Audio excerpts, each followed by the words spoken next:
Hello, everyone. I'm Dr. Brad Musil, and welcome to my reading of The Utility of Religion, Mill, Nietzsche, and James.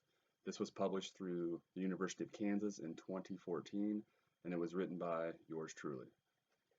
This will be a reading of the abstract, acknowledgements, and introduction. Abstract.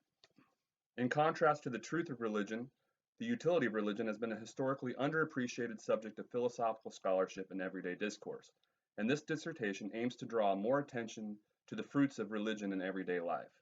The utility of religion is an expansive topic, and in the interest of offering a reasonable treatment of it, this dissertation focuses on outlining the insights offered by three 19th century philosophers in particular, for whom the utility of religion was an important issue. John Stuart Mill, 1806 to 1873, Friedrich Nietzsche, 1844 to 1900, and William James, 1842 to 1910. This is accomplished by devoting a chapter to a text authored by each of these thinkers. 1. The Utility of Religion, Mill. 2. The Antichrist, Nietzsche. And 3. The Varieties of Religious Experience, James. In these works, Mill, Nietzsche, and James defend a variety of positions regarding the utility of religion, and they offer an illuminating survey of the many relevant issues. For example, the relationship between religion and morality, and the relationship between religion and happiness. The dissertation advances conclusions regarding the utility of religion in view of the textual analyses offered, and it highlights the significance of, and a vision for, future scholarship devoted to the topic in light of these conclusions. Specifically, it proposes that we have good reasons to question the moral advantages frequently ascribed to religion, but that religion is nonetheless vitally useful for some, and perhaps many individuals who would otherwise never be able to find happiness.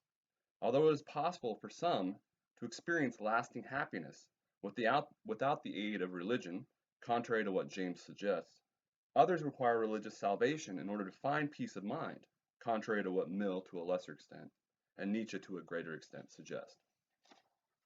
Acknowledgements. Writing this dissertation was one of the hardest things I have ever done, and it was a humbling learning experience to say the least. However, I feel a great sense of satisfaction and accomplishment in having completed it. I owe many people thanks for seeing me through the process. First, I would like to thank the members of my dissertation committee, Ben Eggleston, Thomas Tuzo, Dale Dorsey, Sandra Zindars-Swartz, and especially my advisor, James Wolfel. Perhaps more than anyone else, Professor Wolfel's wisdom, guidance, and scholarly example have helped me mature as a scholar. Moreover, his patience with me and his feedback on the various drafts of this dissertation were invaluable. I would also like to thank Professor Gene Fent and Professor Jozan Mosig, who were particularly formidable in my early intellectual development as an undergraduate student at the University of Nebraska at Kearney. Both helped kindle my interest in philosophy, and their authentic and passionate personalities inspired me to stay true to myself. I cannot neglect to mention a kind of historical debt of gratitude to John Stuart Mill, Friedrich Nietzsche, and William James, whose many insights regarding the utility of religion form the foundation of the dissertation that follows. Finally, I would like to thank my family, my wife, Paula, my children, Abigail, Jack, and Sophia, and Zoe, my parents, Steve and Jane, my sister, Brittany, my father-in-law, Paul, and my mother-in-law, Susan, and my closest friends, Josh Harrion, Jamie Kramer, Daniel Davis, and Joseph Brown, who kept me grounded throughout the many years it took to complete this dissertation, and who have always encouraged me with an optimistic outlook when I needed it most. Introduction. I can easily recall the first philosophy book I read. It was a book I stumbled upon early on in my high school years and that instantly ignited a passion for the philosophy of religion. That book was Bertrand Russell's Why I'm Not a Christian. The book was provocative for me at the time for a number of reasons. Chief among them was the fact that I'd been growing up in an ultra-conservative and heavily Christian south central portion of Nebraska. Almost all of my peers were religious. In fact, not one comes to mind who was not. And by this I mean that they professed allegiance to some, very predominantly Christian, religion and attended regular religious events and ceremonies. To my knowledge, few, if any, of these acquaintances had ever thought of questioning their religion. Russell, on the other hand, did precisely this, questioning the value of something that has been, for the most part, universally embraced throughout the history of humankind. As time has passed, I have become very curious about a number of aspects regarding religion. What, for instance, explains the endurance and nearly universal nature of religious belief? Why, when so much seems to change over time, does religion continue to exert as much influence as it did thousands of years ago? Does religion help to ensure the survival of our species, in which case its influence might be attributed to something like natural selection? Or is it gradually tearing us apart through doctrinal differences and holy conflicts, as some scholars suggest? Footnote 1. Consider, for example, the arguments advanced by Sam Harris, a contemporary American scholar, in his book, The End of Faith. One of Harris's chief claims therein is that religion, if strictly adhered to, is inherently divisive, and he argues that there is a significant positive correlation between religiosity and violence. I will say much more about the relationship between religion and violence throughout the dissertation. End of footnote 1. More generally, is it useful? Does it make us happy? What follows is the culmination of years of personal reflection on religion, ruminations that began with that fateful first book. Specifically, I will examine key philosophical texts that address issues regarding the utility of religion.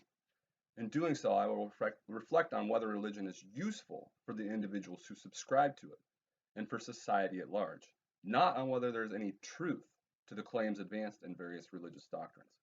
Admittedly, the subject matter at hand is highly complex, and I feel it is imperative that I be as clear as possible about what exactly it is that I intend to assess. As I have indicated, the concept of utility is essential here.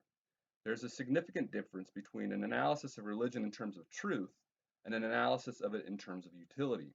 It is one thing to ask about the truth of various claims within the doctrines of religion. For example, Jesus died for our sins. And it is quite another to ask about the usefulness of the religions espousing such claims. In the following analysis, I distinguish the truth of religion from the utility of religion and examine the latter. Ultimately, what I desire to know is this: does religion make us happy? Naturally, one might wonder why we ought to focus on the utility of religion to begin with. That is, why should we concern ourselves with this issue? The short answer lies in the fact that religion is so prevalent. According to recent estimates, roughly 84% of the world's population is religious. In fact, over 50% of all people alive right now subscribe to either Christianity or Islam. Footnote 2 cites the research for that. At the time of this writing, the world's population is estimated to be 7,170,216,431. Footnote 3 cites the source. Which means that conservatively, 6 billion people across the globe consider themselves religious. The general point is that while there are certainly a magnitude of phenomena affecting the well-being of humanity, few are as widespread as religion. As a result, this makes consideration of the usefulness of religion all the more worthwhile, since it is much more likely to affect humanity in significant and palpable ways. In my experience, discussions within the philosophy of religion, both in common parlance and in academic settings, tend to revolve around the truth of religion rather than around its usefulness. John Stuart Mill echoes this sentiment, as the first sentence of his essay, Utility of Religion, which is the subject of Chapter 1, reads, quote, "It has sometimes been remarked how much has been written, both by friends and enemies, concerning the truth of religion, and how little, at least, in the way of discussion or controversy, concerning its usefulness." End quote. Footnote 4 cites the source. Mill thinks that this can be explained by the fact that questions regarding religion's utility seldom arise until questions regarding its truth have already been raised, and thus because, quote, "so long as men accept the teachings of their religion as positive facts, no more a matter of doubt than their own existence or the existence of the objects around them, to ask the use of believing it could not possibly occur to them." End quote. Footnote 5 cites the source. Not surprisingly then, quote, "the utility of religion did not need to be asserted until the arguments for its truth had in great measure ceased to convince."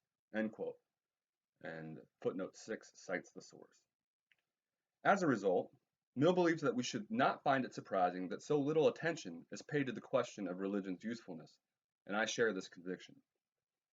It is worth noting that, in drawing attention to the distinction between the truth of religion and the utility of religion, and to the common tendency to emphasize the former, Mill has skeptics of religion, for example, Jeremy Bentham and Auguste Comte.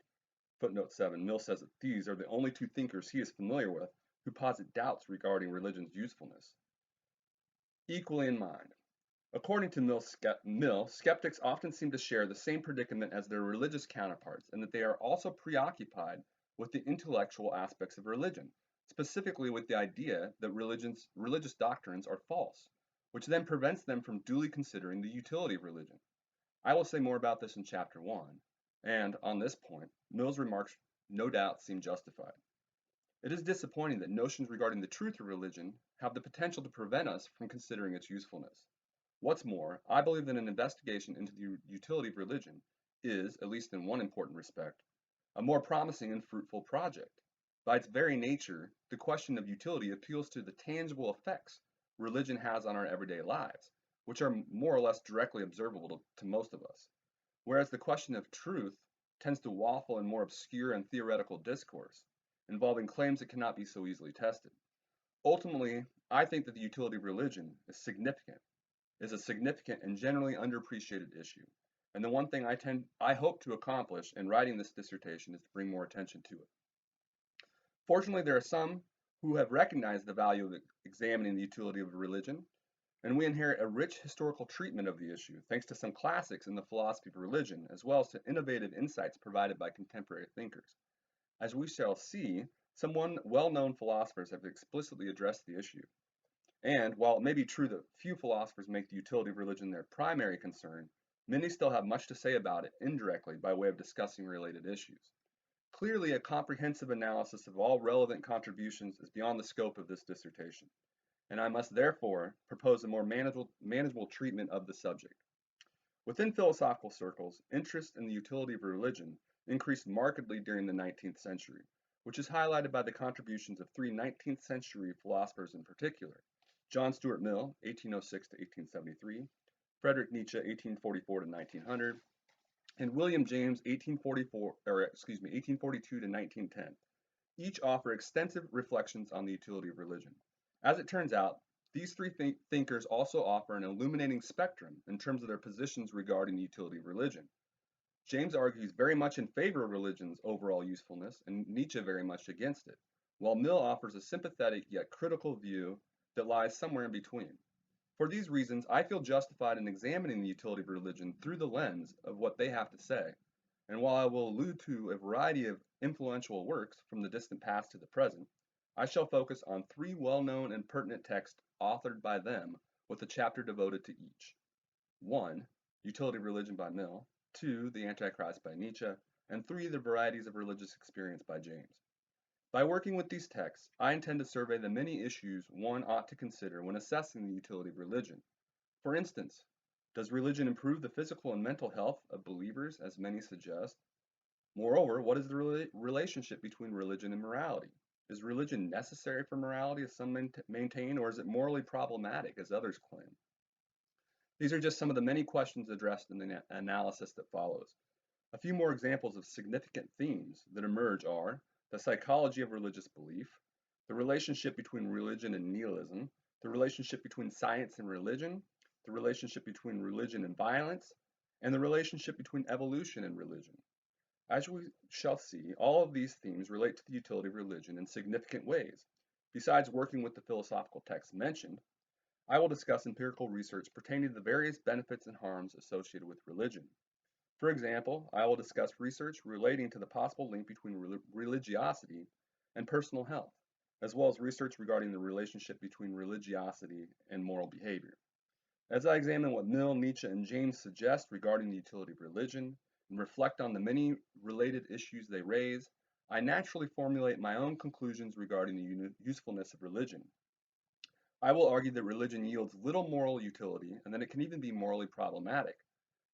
However, I will contend that religion provides happiness to many individuals who seem otherwise incapable of experiencing it. In view of these considerations, I conclude by stressing the complex nature of the issue. I propose that a final judgment regarding the utility of religion calls for extended scholarly analysis, and I offer some suggestions for proceeding.